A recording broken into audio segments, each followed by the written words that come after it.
Bonjour et bienvenue dans cette nouvelle vidéo de ma série sur l'écologie personnelle et les différents plans d'existence. Vous êtes sur Ecologia Personalis, la chaîne de l'écologie personnelle. Aujourd'hui, nous allons voir ensemble une nouvelle dimension de notre écologie personnelle, le plan environnemental.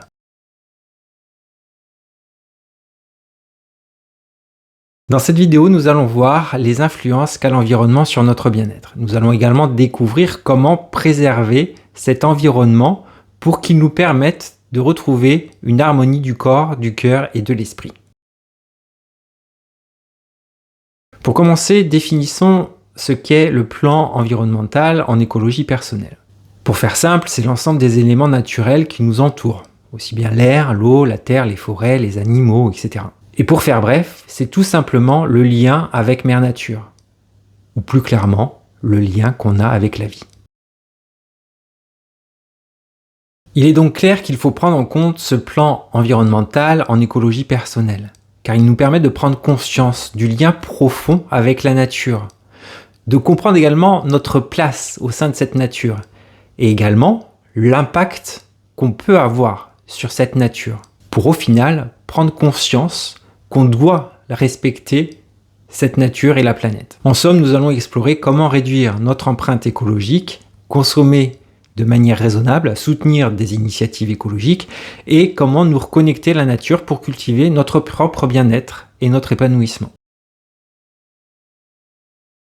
Comme d'habitude, commençons par définir les surcharges qui peuvent impacter ce plan environnemental. Les principales surcharges qui vont polluer notre environnement et nuire à notre bien-être et à celui de la planète. Tout d'abord, il y a l'élévation du gaz carbonique et tous les gaz à effet de serre qui sont impliqués dans le réchauffement de la planète et donc dans le bouleversement climatique. Ensuite, il y a la présence dans l'environnement des perturbateurs endocriniens, qu'ils soient dans les eaux, dans les terres et donc au final dans nos aliments, dans nos assiettes. Il y a également ce qu'on appelle l'effet araignée d'Internet et de toutes les communications sans fil qui vont altérer non seulement toutes les personnes fragiles et hypersensibles à ces ondes électromagnétiques, mais aussi la planète en elle-même et son propre champ électromagnétique. Parlons également du déploiement de toutes les cultures intensives ainsi que des élevages qui ont recours aux OGM, qui vont à l'encontre de l'équilibre de la planète, de l'évolution de la vie sur la Terre. Il y a également la déforestation sauvage qui altère la forêt, qui sont les poumons de la planète. Il est donc essentiel de prendre conscience de toutes ces surcharges pour pouvoir agir et mettre en place un environnement qui sera plus sain, non seulement pour nous, mais pour tout le monde. Parlons maintenant des blocages sur ce plan environnemental. Ces blocages sont des entraves à notre capacité d'agir pour la planète et pour notre bien.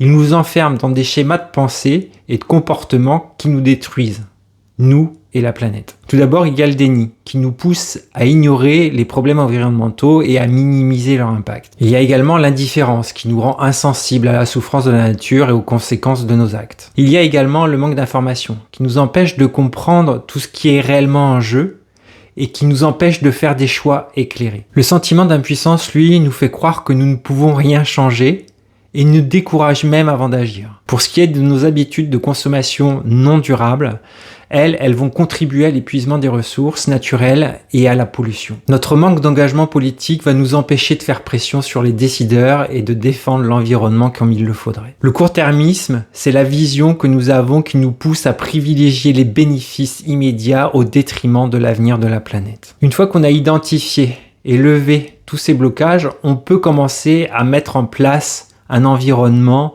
durable pour nous et la planète. C'est une étape clé pour restaurer l'harmonie de notre écologie personnelle.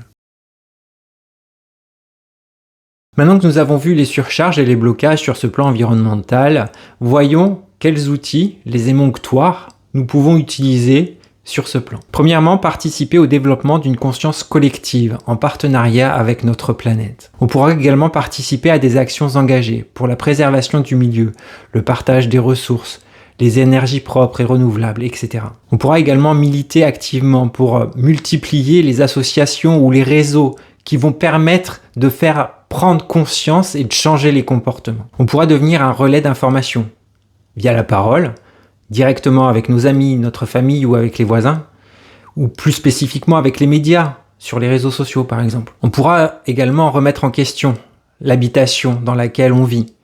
Est-elle vraiment écologique? Qu'est-ce qu'on peut changer au niveau du chauffage, de l'isolation? On pourra également s'accorder des temps de ressourcement dans la nature, en développant à la fois l'expérience spirituelle du respect de cette même nature et de nous-mêmes. En utilisant ces leviers, ces émonctoires, pour remettre en place une harmonie sur ce plan environnemental, on va pouvoir rééquilibrer notre corps, notre cœur et notre esprit.